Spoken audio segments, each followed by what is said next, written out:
This is Mike Tatarski, host of the Vietnam Weekly podcast and author of the Vietnam Weekly newsletter, coming to you from extremely hot Ho Chi Minh City. If you've spent much time in Vietnam, you've surely noticed propaganda imagery in public places, from billboards and official signs to, ironically, t-shirts and other souvenirs sold to tourists. This imagery has a name, Socialist Realism, and it dates back to the middle of the 20th century, at least in the Vietnamese context. While the hyper-commercial state of the modern economy can seem like a strange place for the messages conveyed through this art, the form is still relevant. Listeners here in Ho Chi Minh City will surely have noticed the recent proliferation of propaganda, and I'm not using that word pejoratively here, to commemorate the 50th anniversary of reunification on the 30th. Clearly, this imagery retains a role in public messaging, making now a good as time as any to examine it more closely. To do that, today's guest is Minh Nguyen, curator of the Dogma collection here in Ho Chi Minh City, Thao Dien specifically. We discussed what Dogma collection is, the socio-economic context of socialist realism propaganda created from 1945 to the mid-1980s, the use of digitally rendered versions of this art for the upcoming reunification anniversary, the state of the contemporary art scene in Ho Chi Minh City and Vietnam more broadly, the exhibition A Radial System and its presentation of war imagery from different viewpoints, and more. As always, if you have any comments, feedback, or guest ideas, get in touch at matatarski@gmail.com. Let's get to my conversation with Minh. Minh, thanks so much for coming on the podcast. Thank you for having me.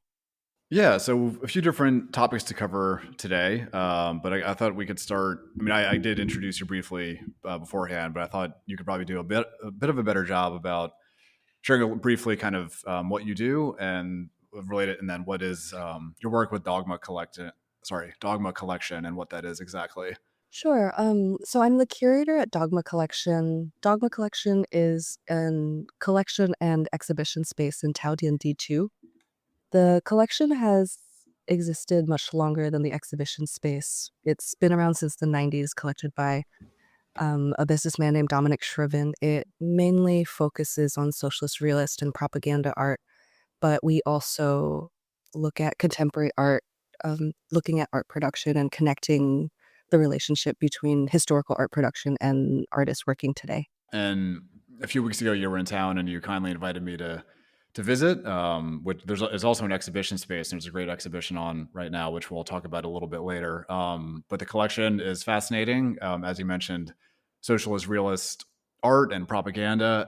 Hoping you could kind of just explain what socialist realism is precisely. I'm guessing some listeners, I'm sure, may be familiar with that, but plenty won't be, myself included, at least before you showed me around a little bit. But what is that type of art? Yeah, so socialist realism is a genre of art. It's a graphic painting style, and it's a style that is mainly intended to communicate to the public, to attract people to participate in a social or political activity. I have a bad sense of how familiar the public is with it. I think especially in Vietnam, because it's all around the visual landscape. I feel like you grow up in Vietnam, you might recognize it from billboards and posters erected on the facades of official buildings or just in the streets. This year, for the 50th anniversary, they released a new batch of posters. The new ones are very different than the old ones. They're digitally illustrated. And I looked up who made some of them, and they're like made by engineers or just like some bureaucrat or some administrator in the state office is making these on like an Adobe program, which I think is very funny. But in any case, I think if you grew up in Vietnam, you might know this style from just around, and they are the new ones are sort of calling for like pride and independence something. And to me, as somebody who's familiar with these forms, they are directly derived from the old ones, but the old ones were hand drawn, much more rich. So so yeah, it's this graphic style history that is very tied in with Vietnam's development, very tied in with its revolutions to sort of mobilize people around the causes of socialism, anti-colonialism, anti-imperialism. Yeah, it was funny after we've been in touch by email and you shared, or not, maybe not funny, might not be the right word, but interesting. You shared some of these digitally rendered new posters by email, and I've seen a couple out on the streets. I think basically any like unused billboard currently has been commandeered sort of by 50th anniversary of reunification imagery and messaging. So certainly a lot of that around the city. And I know this collection especially focuses from, I think, the year 1945 through the mid 1980s. What's sort of the like historical and socioeconomic context behind that time period for this format of art? I think that's something I can't wrap my mind around as somebody of this time period is like now you see the posters and they're sort of competing with all these other forms of media, right? Like you see them but you're also looking at like 1,000 other things in your periphery at the same time. Like there's probably the mall in the backdrop or a billboard or an advertisement, but back then there wasn't so much visual media in the landscape, so the posters like stood out a lot more. You know what I mean? Like um, it Mhm. would be this arresting bright poster on a wall that people just gathered around. It was almost like a bulletin, if you can imagine that, and be like, "Okay, like, we are focused on reunification or we're focused on, like, agrarian production now." They were considered spiritual weapons. Yeah, so, uh, I think that's one of the contexts. And another one that's very impressive about the history is they were also made in such extreme conditions, like, there wasn't art materials, like, people were making paper out of bamboo or, carving the wood blocks or, making the patterns out of stone, or mixing paints through, like, powders and different kinds of dyes. Right, right. And I mean, so kind of speaking to the material, sure. I mean, this was, post World War II. So, Vietnam was very much economically different than it is now, to say the least. But I think I remember when I visited the collection, you were saying, or even showing that some had, like, sometimes they would flip there would be a drawing and then flip the paper over and do another one on the other side, or something along those lines. Yeah, so we have these double-sided posters in the collection. On one side, they have these scenes of figure drawing. They're etchings of what you might make when you're drawing someone in a sketching class, of, like, people in various poses. And on the other side, they have a differently styled mobilization drawing. And this is the case because after the war, or after Ho Chi Minh declared the resistance war against the U.S., people had to make posters to convey that, and they were out of paper, so they were looking back at old paper that they had during different time periods, and so they reuse these papers. So you have two very different styles on one sheet of paper. And could you maybe go into a little more detail about these styles? I mean, well, we actually kind of haven't mentioned the word propaganda that much, but this was propaganda, which, in some contexts, I suppose, can be a bit of a dirty word depending on your beliefs and what have you. But is what it's considered. Some may consider that to be, or they may be a little bit dismissive simply because it has the word propaganda attached to it. But some of these artists were quite sophisticated, were they not? Yeah, I think because I have been, like, working with these materials for so long, the word propaganda has sort of, like, lost its negative connotation to me, but it is a good point. Back then, the word propaganda also did not have a negative connotation. It's Tuyen Truong in Vietnamese, and it just simply meant a form of rhetorical strategy or a way to communicate a certain message to the public.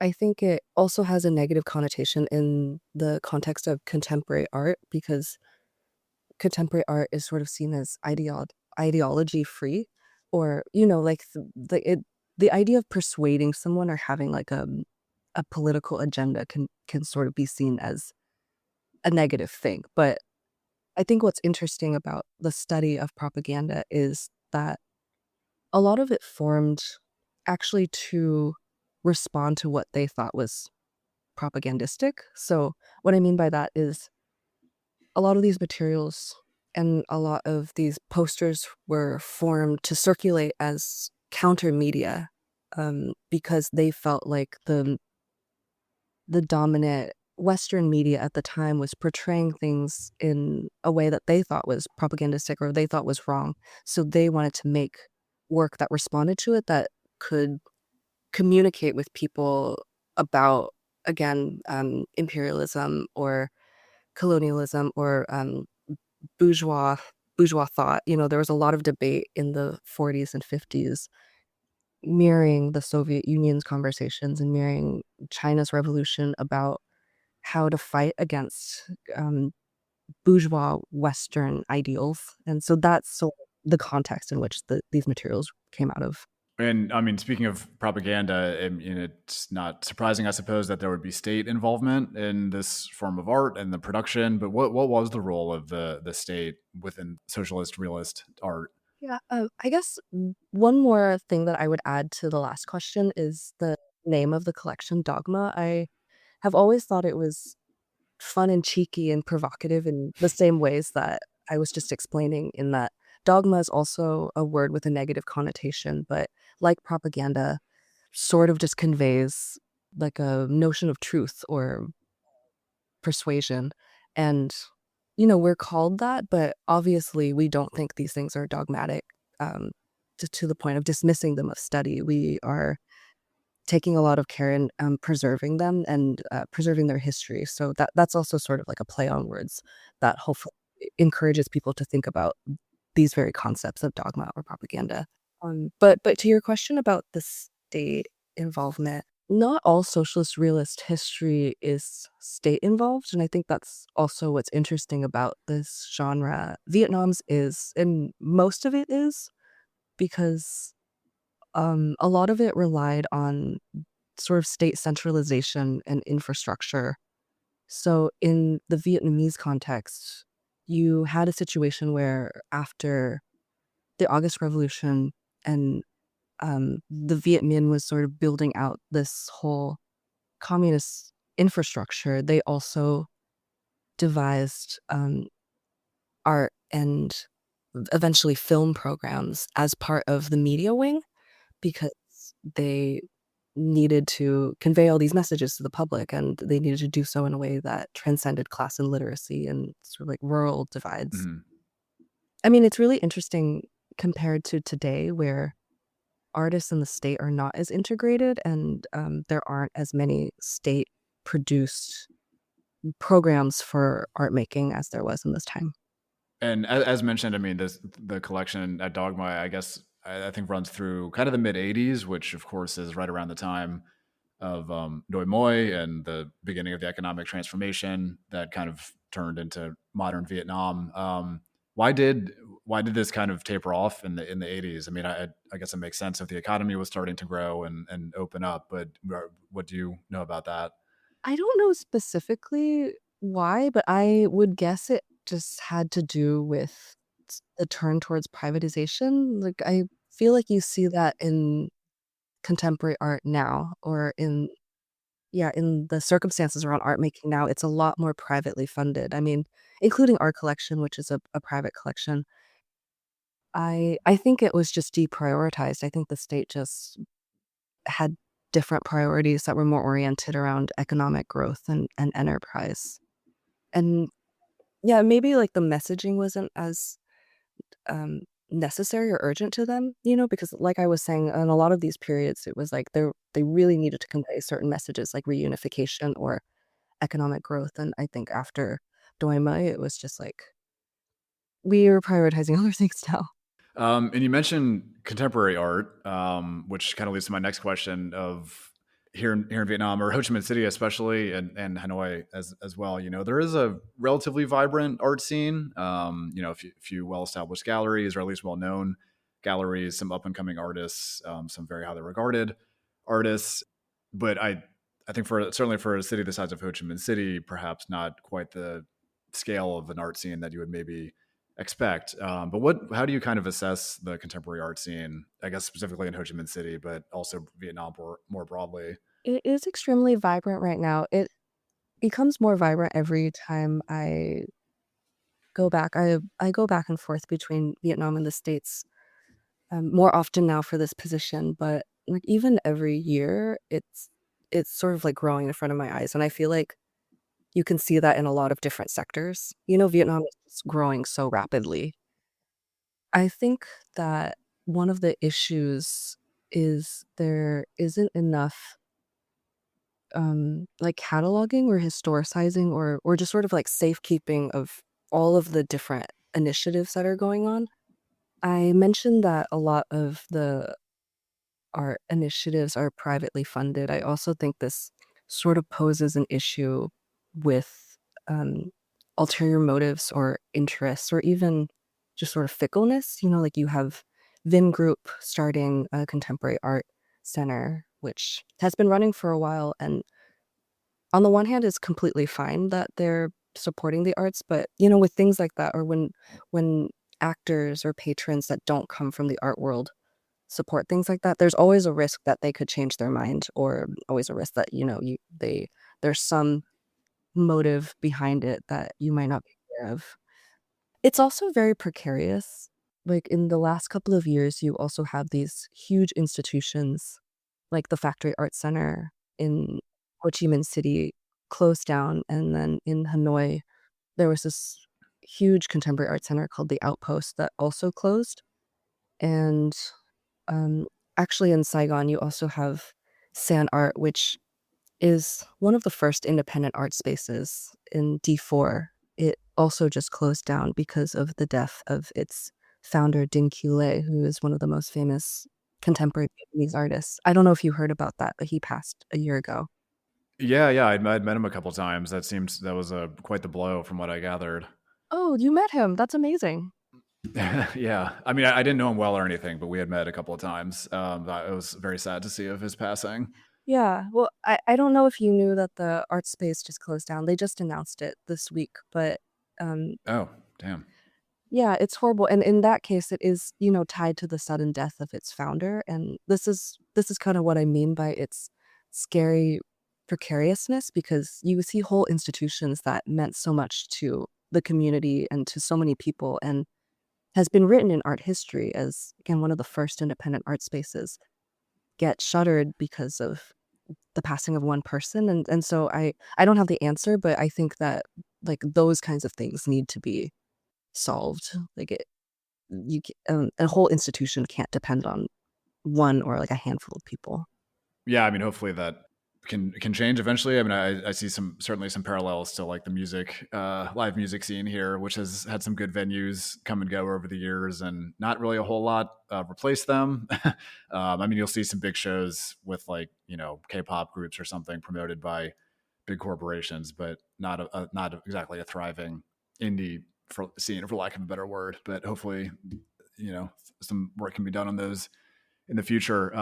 But I did want to come back to Dogma collection specifically. I mean, we've talked about the collection a bit, but as I mentioned earlier, there's also an exhibition space, and there's currently this exhibition that you and your team or your colleagues put together called a radial system. What is that? The current show, A Radial System, is a photography exhibition. We were looking at our Battlefield Lens collection, which is our collection of photographs from the 2 Indochina wars made by photojournalists. We wanted to curate the collection. It's never been shown in Vietnam before extensively, and, um, I think when I was approaching the materials, I was thinking about how the American war in Vietnam I also completely didn't consider the anniversary when I was working on this show last year, and it's a really nice coincidence that it will be out for April 30th. But as a person who grew up in America, I am very familiar with the discourse around the Vietnam War, as it's known in America. But, um, so I wanted to work on a show that presents materials that some people might have seen a million times, but again, that people have, like, different experiences of, so a show that sort of allowed different entry points in. So a radial system is a reference to a John Berger essay. He's an art historian who wrote an essay called Uses of Photography in 1978. And in the essay, he's responding to Susan Sontag's photography essay a couple of years before. And he simply argues that photographs people regard sort of as truth or as evidence, and they think about it linearly, like it confirms sort of like a linear understanding of history, whereas think about it radially, like emanating outwards to think about the social, political, economic, ideological context around the photo. So that's simply what the title means, and the framework of the show. I put together some photographs from the foreign correspondents, some of the Western journalists that I'm personally really familiar with, the ones that made it in like Life magazine, the ones by journalists like Tim Page and Don McCullen, the sort of like award-winning Associated Press images um, that told a lot of people abroad what the Vietnam War was like. And then I juxtaposed it by pairing them with photos from the Vietnam News Agency or what the Vietnamese photographers were depicting. And the contrast is quite stark. You see two extremely different representations of the time period. So for instance, you know, the Life magazine photojournalists were sort of capturing sensation. They were motivated by different reasons. Some were earnestly thinking that photographs showing the atrocity could stop the war. So they wanted to capture sort of like the human anguish of what, was discussed at the time as a very like abstract ideological conflict. And then I think some people were also just motivated by fame and money. This was a war where so many foreign correspondents were coming in all the time. This was sort of like the early example of there's a term for it. It's called like a carrion hunt of like a of kind of like an award-winning photograph. So some people were trying to capture this carrion hunt to capture this like award-winning photograph that they could sell to a magazine. But again, sort of manipulating like emotions, trauma to get that perfect photograph. And then in contrast, you have the Vietnamese photographs that were completely mandated to not represent Vietnamese people as victims. The state did not want that. They wanted to represent Vietnamese people as extremely valiant.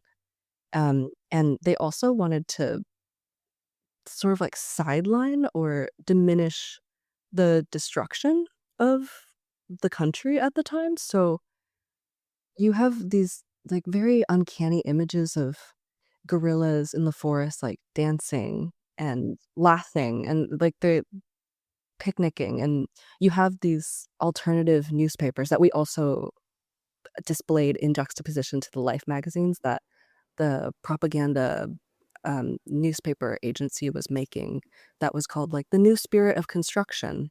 You know, it's a completely, yeah, bizarre, uncanny representation that time. And I just hope that people can see it and consider which media they grew up with and how that informed how they thought about the war and what would have been different if they had all the perspectives, and maybe that would encourage them to think about the relationship between media and conflict and like contemporary conflicts today and how they come to learn about what they know, why that conflict exists in the first place. Yeah, it's really striking. And I know there's some other parts of the exhibition as well, but certainly these kind of contrasts between the quote unquote Western photojournalists and this Vietnamese, I guess, state journalists, whereas, the photos taken, by Westerners or at least for Western magazines or newspapers are among, some of the most famous photos of the like ever taken at this point. But yeah, they do often show, people being executed or the aftermath of a massacre or, the Napalm Girl photo, which was taken by Nick Ut, who's Vietnamese. Of course, there's been some controversy lately over who may have actually taken that photo. That's kind of a whole other can of worms. But I think if you grew up in the West or certainly the U.S., you'll be familiar with the photos I'm referring to. Whereas I don't think I'd ever seen any of these photos taken by, I suppose, Northern Vietnamese. And like you say, it does show they're not really at the front lines or showing like bombed out cities or anything like that. It is people building a house or something like that, or as you said, dancing in a field. It's just like quite strikingly different, as you said, and kind of what they how they depict the war. Which, yeah, it certainly gives you plenty to chew on. Yeah, and I was talking to somebody in the space who had grown up in Nghệ An in Vinh, Mm. and, Hmm. if you're familiar with that region, it's also a very revolutionary region or, like, a lot of revolutionary activity came from there, so the state museums there really enforce, a certain narrative of the revolution, like, more so than the other parts of the country, but she was telling me that she had never actually seen the Western side and had only been familiar with the Vietnamese photos, which I also thought was very mind-blowing. You know, it's like we all grew up in such different realities of thinking about the war. Yeah, and I mean, it also made me think about some of the contemporary conflicts, like in Gaza, for example. Which, even though in this age of smartphones and everything like that, don't, or at least I don't see a ton of photos or footage taken, I suppose, by Gazan residents. Which, granted, I'm sure is quite difficult when you're just trying to survive. But anyway, also, I guess there's parallels in contemporary conflicts as well. Yeah. You know, it's interesting to think about Gaza and Vietnam in terms of media because Vietnam was called the first living room war. So it was Hmm.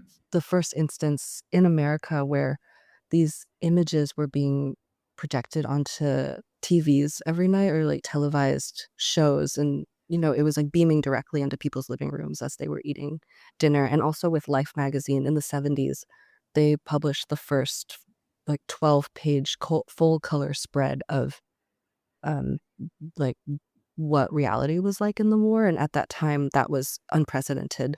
And there's this really famous, like very harrowing photograph of the My Lai massacre, and it's the people being slain in a field. I don't know if you're familiar with it, but Yeah, I can um picture it. Yeah.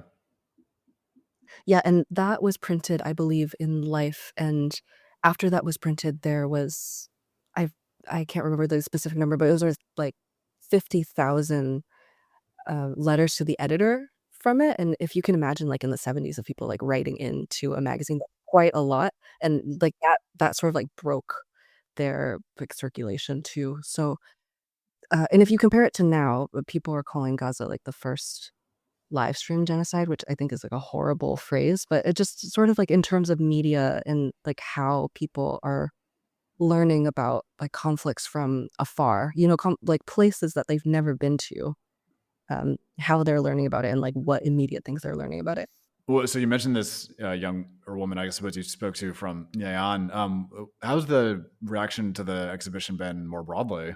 The reception has been very surprising to me in that there have been so many young people that have been coming to our exhibitions. I feel like, well, one, it's surprising to me because I would assume that these matters of history aren't interesting to young people, but I'm wrong about that. Our audiences are very young, captivating. I feel like that must be because the younger generation has enough remove and distance from this history. Like for instance, my parents wouldn't find this exhibition interesting at all because my dad sort of like lived through this period. You know, he's probably like, "Don't talk about this anymore. Like, please, can we talk about something else?" But but for young people, they have no connection to it anymore, and they're actually very interested and can look at things with fresh eyes.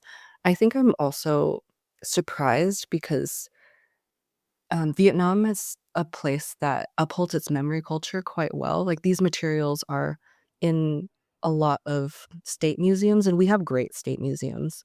You know, they're in, like, the Ho Chi Minh Museum, the National Fine Arts Museum, but I think what we offer that's different is we are showing it in more creative ways, and we're drawing these connections not only to contemporary artists or bringing in contemporary art to add more nuance to, a historical artifact, but also making, like, cross-national connections, yeah, so I think that's what they get out of that. But yeah, I think the young people is definitely something that surprised me.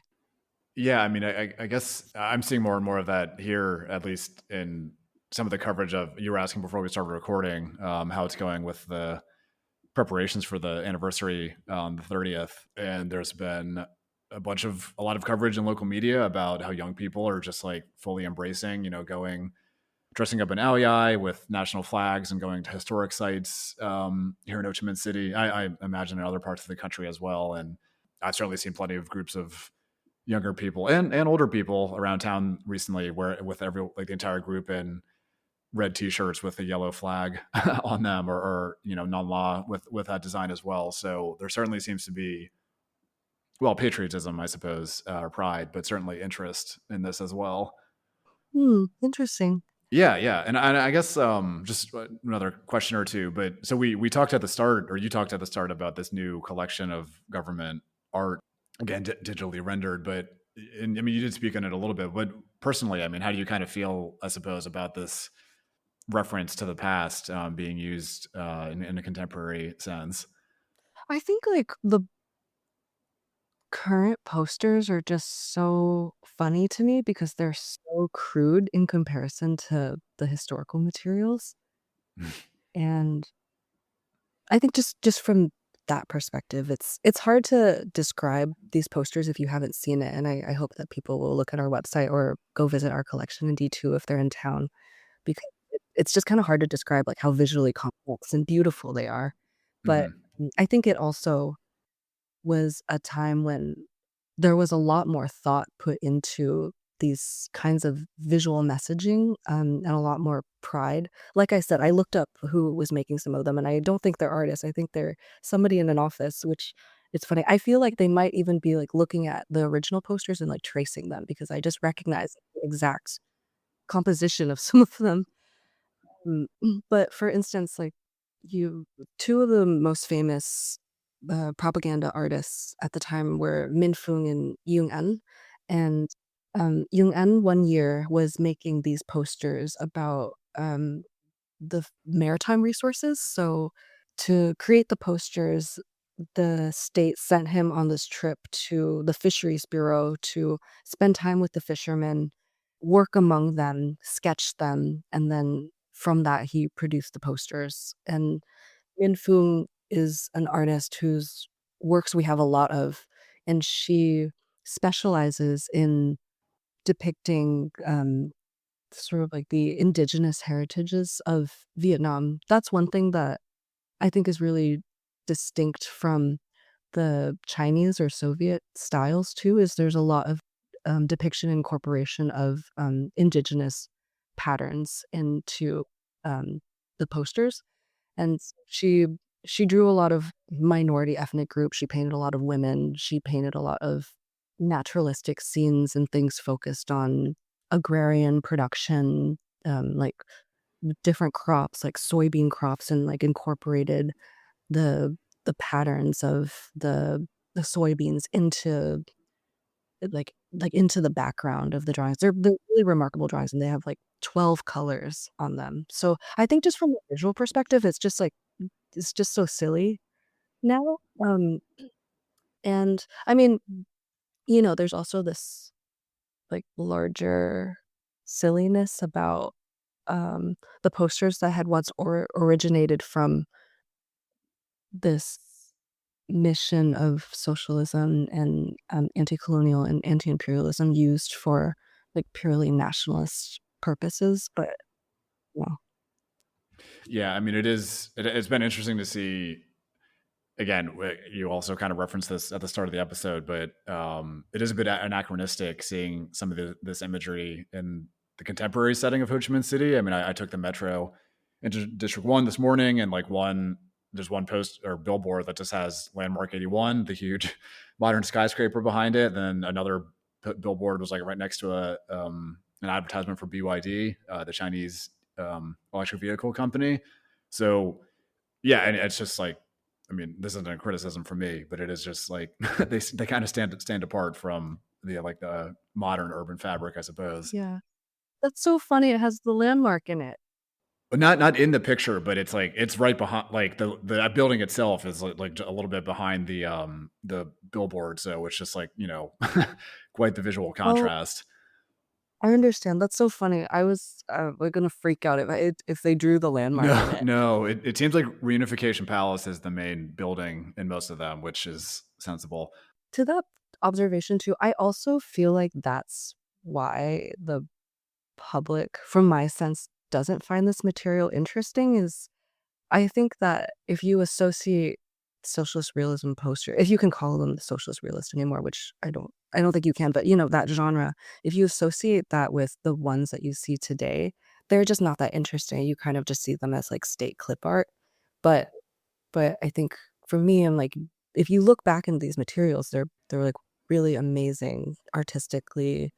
The thought behind them is really amazing. It's a really amazing history of art production, of not just art production, but culture production of a political movement when people were thinking very hard about the relationship between form and content and thinking very hard about how to persuade the public or to attract the public through visual beauty to get them to think about like certain causes and campaigns. Yeah, yeah, I think that's a great place to kind of wrap things up as well. So I if you're in Ho Chi Minh City or planning to visit, I strongly recommend checking out Dogma Collection. So A Radial System is on show until June 12th. Is that right? Yes.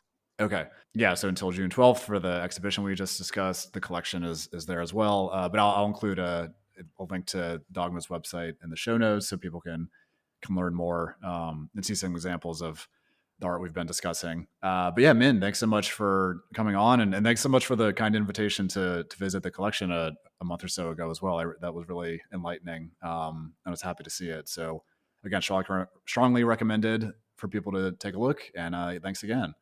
Thank you so much for having me. That's it for this episode of the Vietnam Weekly podcast. Thank you so much for listening. Please rate or review the show on your preferred podcast platform. That helps other people find it. And see you next week.